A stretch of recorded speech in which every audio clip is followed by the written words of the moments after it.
Hey everyone, my name is Reggie and welcome to my channel. Today I will be sharing with you a spoiler-free review of The King of Scars by Lee Bardugo. So if you aren't aware, King of Scars is our third series in the Grisha universe. So our first series is the Grisha trilogy, the second series is the Six of Crows duology, and now we have the Nikolai duology, which is the first book, King of Stars, recently came out. And in this video, I will be telling you if you should read this, if it's worth it. If you haven't done so already, highly recommend subscribing to my channel. I post new bookish videos every single week on this channel. And also consider hitting that bell notification so you don't miss any of those videos. So we'll start off with this review with some things I think you need to know going into this book before you start reading it or consider picking it up. The first is that I highly recommend reading all of the Grisha books before this. Definitely think if you're going to read this book and you're interested in it, read everything that's come before it. Even would recommend reading Language of Thorns, so it's not as necessary as the rest. The lore that is rooted within the Grishaverse, as well as the things that have happened in the previous books, are kind of a backbone to the story, so knowing that mythology is very important. Timeline wise, this is set sometime after the Grisha trilogy and is set shortly after Crooked Kingdom.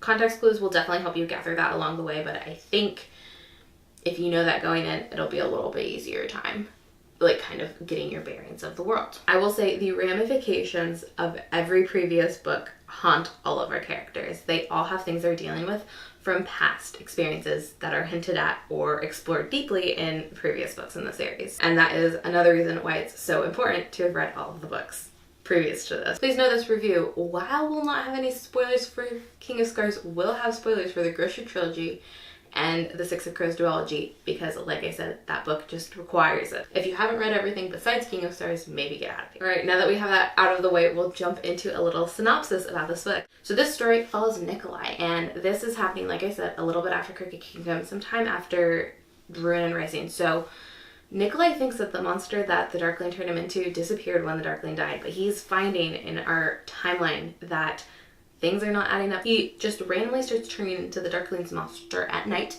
and goes off on a hunt. And it's obviously not a good idea for your king to be hunting the people in your kingdom. This book is told in quite a few perspectives and also jumps into a couple different locations, but I think it can be categorized into 3 different sections.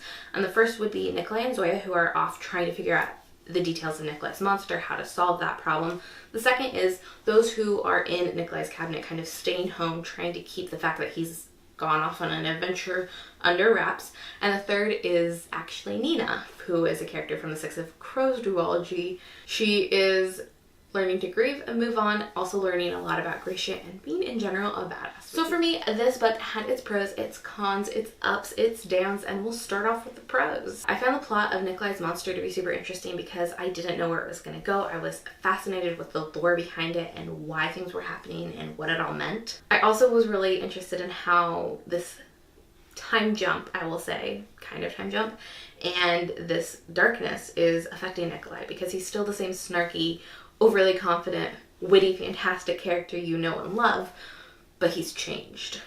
It's not like an obvious change, it's subtle, but it's there and I love it. He's matured due to the darkness around him and due to the stakes of being a king. He has this almost constant worry about what's going on. He's still overly confident. He puts up that front very well, but he's not always confident on the inside, which is super interesting to see because this is the first time we've actually been inside Nikolai's head. We've only seen him from the outside where he puts that super confident front up, and so it's really exciting to kind of see the more vulnerable side, the parts where he's thinking, the methodical side of it all. I love that. We even get moments of Nikolai from his past when he was a kid growing up, being the rumored illegitimate son, how that affected him and his position growing up and how he was treated, and it was so interesting to see that vulnerable and sad side of him. I loved all of the just Nikolai stuff. The problem is the entire book wasn't just Nikolai stuff, which is, in my opinion, what it was pitched as, so but we'll get into that. The next thing I really loved was the rebuilding of Ravka. So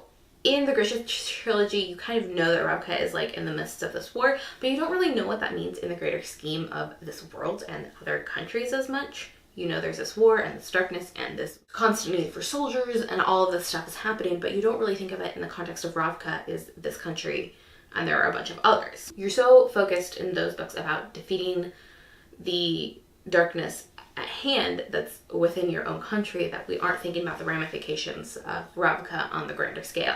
And so this book really tackles how Ravka fell, like the ramifications of that war. Like just defeating the Darkling wasn't enough to just like make everything magical and better. They still have like not the most amount of money. They can't really afford to go to war again. Like things are tight and worrisome. Like things are better than they have been in so long, but they're not perfect. A great strappy young king isn't going to solve everything overnight. This is a place that needs time to heal, a lot of time to heal, and that's something that's weighing on Nikolai. Okay, the next thing I loved is one of my favorite things about the entire book, and it's Isaac. Isaac is a new character in this series. He's fantastic. He is a gem. He is an angel. I love him. Isaac is actually what kind of keeps Ravka together while Nikolai runs away. Isaac is a soldier, but he's here in the palace, and when Nikolai goes missing, he is tailored to look like the king so that no one knows that Nikolai is gone.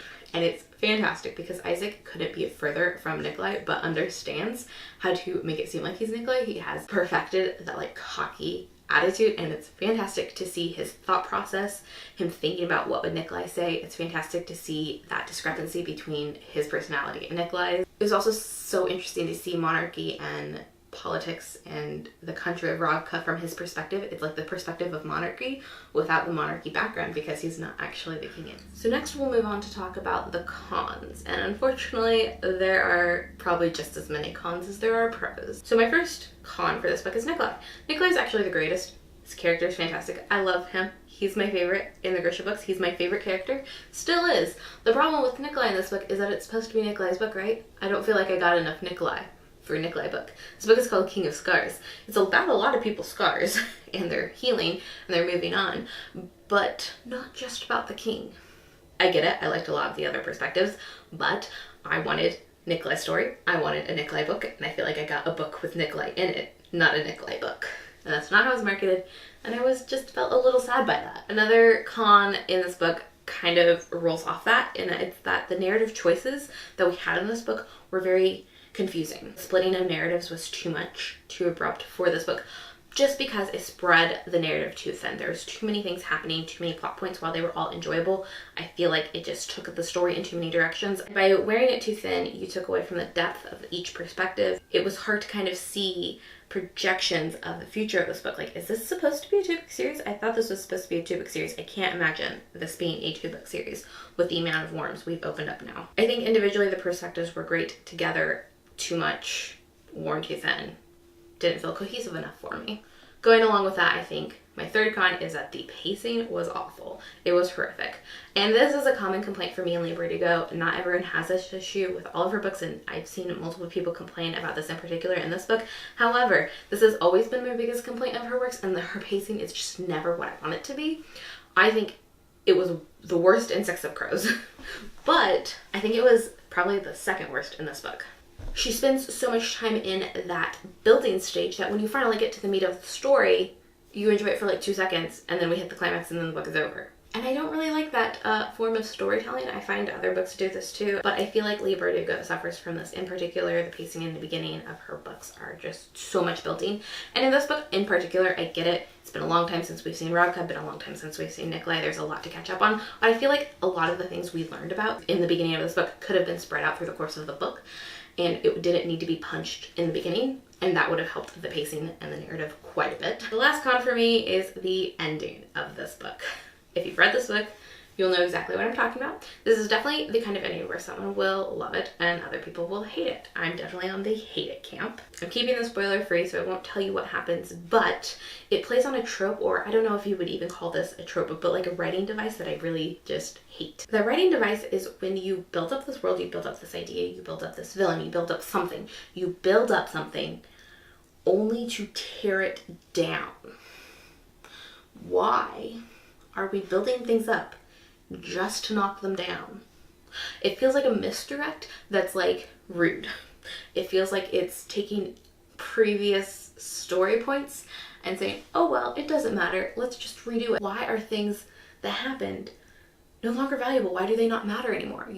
She literally made it so that an entire thing that happened that's big doesn't matter anymore. It has no impact, and I don't understand why you would do that as an author.